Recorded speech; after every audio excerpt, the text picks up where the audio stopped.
Hi everyone. तो हमने last video से पिन डायग्राम शुरू किया था। तो आज हम जो भी पिन्स बच गई उसके बारे में पढ़ते हैं। तो पहले हम कुछ रिवाइज कर लेते हैं कि हमने लास्ट वीडियो में करा क्या था। तो यहाँ पे AD0 टू AD15 पिन्स थी जो एज अ मल्टीप्लेक्सर काम कर रही थी एड्रेस और डेटा लाइंस के बीच में। तो जो बाकी की 4 एड्रेस बिट्स बच गई थी वो होती हैं A16 टू A19 एंड ये मल्टीप्लेक्स्ड होती हैं विद दी सिग्नल्स। तो S3 S4 क्या थे? Segment identifier signals. S5 क्या था? Interrupt enable signal. S6 and S7 क्या थे? Status signals. हमने BH के बारे में नहीं पढ़ा था, ये हम नेक्स्ट वीडियो में करेंगे। इसके बाद हमने क्लॉक सिग्नल के बारे में पढ़ा था जो क्लॉक प्रोवाइड करता है अलग अलग फ्रिक्वेंसीज के। फिर इसके बाद हमने रीसेट पिन के बारे में भी पढ़ा था और min max and read pin के बारे में पढ़ा था। तो आज हम स्टार्ट करते हैं विद NMI एंड INTR। तो NMI is non maskable interrupt, मतलब इसको हम मास्क नहीं कर सकते, हम इसको एनेबल डिसेबल नहीं कर सकते। ये कब होती है इंटरप्ट? जब कोई इमरजेंसी कंडीशन आ जाती हैं माइक्रो प्रोसेसर में, लाइक कोई पावर फेलियर हो गया, ठीक है। फिर INTR क्या होता है? Interrupt request. तो सपोज 8086 है, ये बाहर का कोई डिवाइस इसको इंटरप्ट भेज रहा है। तो अभी तो माइक्रो प्रोसेसर अपनी इंस्ट्रक्शन एग्जीक्यूट कर रहा है। At the end of each instruction 8086 क्या चेक करता है कि कोई रिक्वेस्ट तो नहीं आई हुई, इंटरप्ट रिक्वेस्ट, ठीक है। अगर कोई आई हुई है तो वो उस रिक्वेस्ट को एक्नॉलेज करता है। एक्नॉलेज मतलब कि अब वो उसको चला सकता है इंटरप्ट को। तो फिर वो इस डिवाइस को एक्नॉलेज करेगा कि मैंने आपकी रिक्वेस्ट मान ली है, right. So this is sampled during last clock cycle of each instruction to determine the availability of request. तो वो चेक करते हैं कि कोई रिक्वेस्ट तो नहीं आई हुई। If any request is pending, if any interrupt request is pending, the processor enters the interrupt acknowledgement cycle. तो वो आउटपुट पिन जाती है INTA, ये हम बाद में पढ़ेंगे। मतलब आउटपुट पिन क्या डिनोट करती है? अगर वो हाई है कि अब वो एक्नॉलेज कर रहा है बाहर वाले माइक डिवाइस को कि अब वो रिक्वेस्ट चला सकता है या उसने रिक्वेस्ट एक्सेप्ट कर ली है। तो इसके बाद हम टेस्ट पिन करते हैं। तो टेस्ट पिन क्या है कि जैसे ये 8086 है अपना वाला और एक दूसरा माइक्रो प्रोसेसर है। तो जब ये इंटरेक्शन करते होते हैं तब ये टेस्ट पिन काम आती है। तो सपोज 8087 पे एक पिन होती है बिजी पिन, ये आउटपुट पिन होती है, और जो ये टेस्ट पिन है ये इनपुट पिन होती है, राइट। तो जब ये 8087 बिजी होता है तो ये आउटपुट पिन पर 1 देता है, राइट। तो ये 1 इनपुट पिन पर जाता है, तो ये 1 का बार बन के 0 बन जाता है। तो ये टेस्ट इनपुट बताता है माइक्रो प्रोसेसर को कि 8087 बिजी है, राइट। अगर बिजी पिन यहाँ पे 0 देगा मतलब ये बिजी नहीं है, तो यहाँ पे 0 का बार क्या बन जाएगा? 1। तो टेस्ट पिन पर क्या जाएगा? 1, मतलब वो बिजी नहीं है। तो 8086 को पता चल जाता है कि ये बिजी है या नहीं यूजिंग टेस्ट पिन, राइट। तो आगे हम करते हैं। तो हाँ, एक इंस्ट्रक्शन होती है वेट। तो 8086 में एक इंस्ट्रक्शन होती है वेट। जब ये एग्जीक्यूट होती है तब 8086 चेक करता है अपनी टेस्ट पिन को कि वो 0 है या नहीं, ये 0 है या 1 है, राइट। मतलब वेट इंस्ट्रक्शन का ये काम है कि वो माइक्रो प्रोसेसर को कहता है कि अपनी टेस्ट पिन को चेक करके आओ कि वो टेस्ट पिन एनेबल है या डिसेबल है, राइट। और कोई काम नहीं होता, बस to check the test pin. और आपको ये पता होना चाहिए कि ये बिजी क्या है और ये टेस्ट क्या है, राइट। हम करते हैं रेडी पिन। तो रेडी क्या है कि this is an acknowledgement from the slow device और memory indicating that peripheral is ready to transfer data. तो ये देखिए ये इनपुट पिन है, ये पिन अंदर को जा रही है तो इसका मतलब ये इनपुट पिन है। तो बाहर के कोई डिवाइस जब इसको हाई पुट करते हैं तो इसका मतलब कि ये वाला डिवाइस अब रेडी है to transfer the data, right. तो हाँ, तो अभी हम हमारी 8 पिन्स बच गई हैं ये वाली। तो हम ये शुरू से देखते आ रहे हैं कि हमारे पास 2 मोड्स होते हैं, minimum mode, maximum mode, right. तो जब मिनिमम मोड होता है तब जो ये बच गई पिन्स ये इस तरीके से काम करती हैं, और जब मैक्सिमम मोड होता है तो हम इन पिन्स को ऐसे यूज़ करते हैं। तो let's see one by one. तो पहले पिन है data transmit and receive. So data transmit and receive ये मिनिमम मोड वाली पिन्स हैं, राइट? तो फर्स्ट है डेटा ट्रांसमिट एंड रिसीव।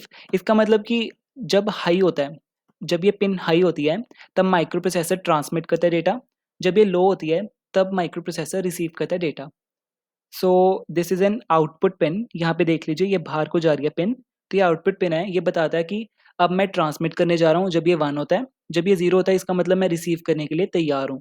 तो output signal from the processor to control the direction of data flow through data transmitters, ठीक है? तो फिर नेक्स्ट करते हैं डेटा एनेबल। ये भी आउटपुट पिन है। तो output signal from the processor used as output enable for the transceivers. तो कोई ट्रांसीवर्स लगे होते हैं, ठीक है? तो मतलब ये आउटपुट सिग्नल है, ये बताता है कि अभी माइक्रो प्रोसेसर रेडी है एज आउटपुट एनेबल। मतलब ये एनेबल कर देता है सिग्नल कि अब वो ट्रांसमिट कर सकता है डेटा या रिसीव कर सकता है। उसके बाद आता है एएलई। तो ये हमने 8085 में भी करा था। ALE is address latch enable. तो हमने जो ये माइक्रो प्रोसेसर में कुछ पिन्स क्या करी थी, मल्टीप्लेक्सिंग करी थी विद डेटा लाइंस, ठीक है? तो एएलई लैच क्या करता है कि it is used to demultiplex address and data lines using external latches. तो जब ये हाई होता है तब ये पिन्स एड्रेस लाइंस की तरह काम करती हैं, नहीं तो ये डेटा लाइंस की तरह काम करती हैं। फिर आता है मेमोरी एंड इनपुट आउटपुट। जब ये हाई होता है, ठीक है? तो मतलब मेमोरी एक्सेस हो रहा है। जब ये लो होता है मतलब ये 0 होता है, तब ये मतलब इनपुट आउटपुट ट्रांसमिशन हो रही है, ठीक है? मतलब जब ये 0 होगा तो आईओ क्या हो जाएगा? आईओ बार, है ना? तो ये 1 हो जाएगा, मतलब इनपुट आउटपुट से हमारा क्या हो रहा है? इंटरैक्शन हो रहा है। जब मेमोरी हाई होती है इसका मतलब मेमोरी से हमारा इंटरैक्शन हो रहा है। तो इसके बाद आता है राइट पिन। राइट पिन जैसे हमने रीड पिन करा था वैसे ही राइट पिन है। तो राइट कंट्रोल सिग्नल है कि अब ये राइट कर सकता है ऑन मेमोरी और इनपुट आउटपुट पोर्ट। इसके बाद आईएनटी है। तो ये मैंने आपको इंटरप्ट में भी करवाया था। जैसे कोई रिक्वेस्ट आ रही है माइक्रो प्रोसेसर को, तो पहले तो वो चेक करता है कि कोई माइक्रो प्रोसेसर चेक करता है कि कोई रिक्वेस्ट तो नहीं आ रही। अगर कोई आ रही है तो वो आउटपुट कोई भी डिवाइस है जो एक्सटर्नल डिवाइस है उसको एक्नॉलेज करेगा।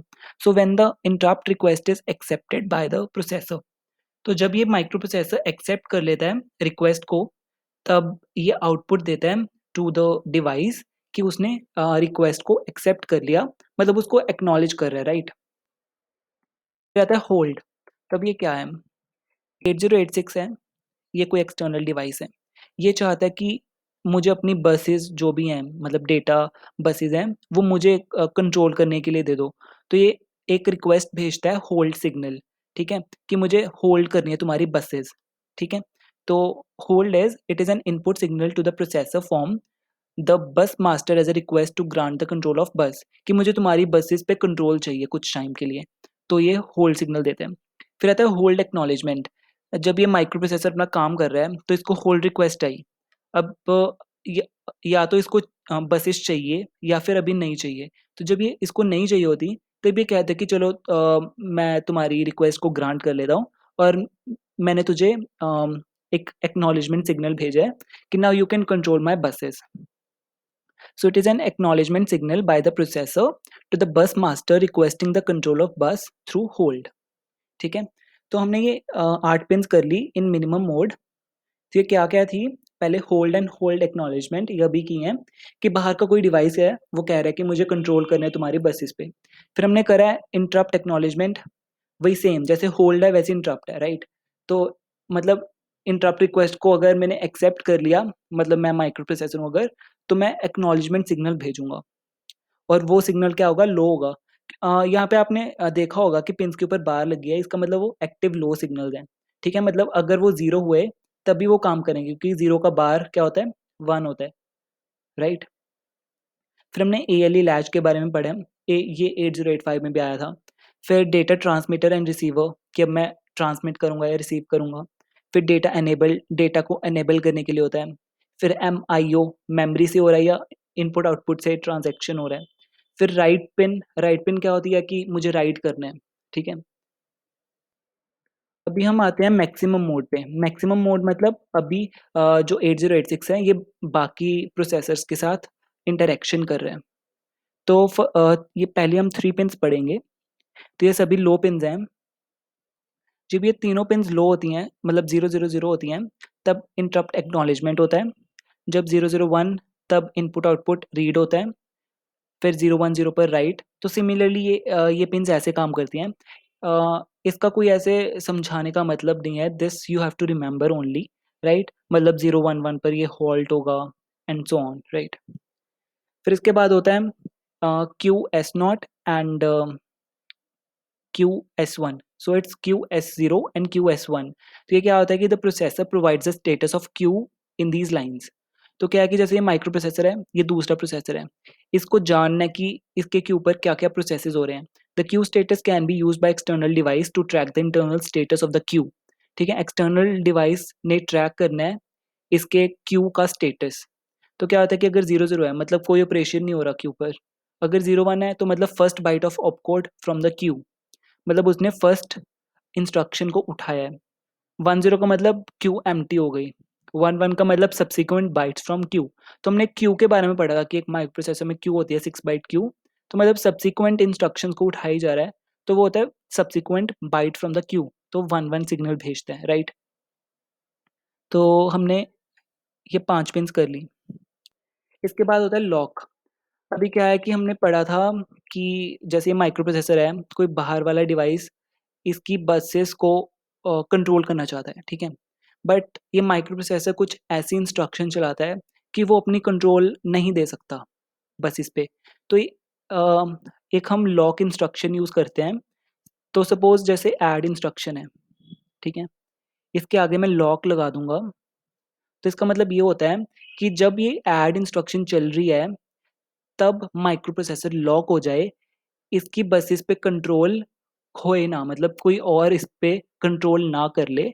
मतलब मैं अपनी इंस्ट्रक्शन चलाकर ही हटूँगा, कोई और कंट्रोल नहीं कर सकता। तो मतलब ये माइक्रो प्रोसेसर को लॉक कर देता है ताकि बाहर की कोई रिक्वेस्ट ना आ सके इसकी बसेस को उठाने के लिए, ये राइट। तो उसके लिए हम लॉक इंस्ट्रक्शन यूज़ करते हैं। हर इंस्ट्रक्शन के पहले हम एक लॉक कीवर्ड यूज़ कर लेते हैं।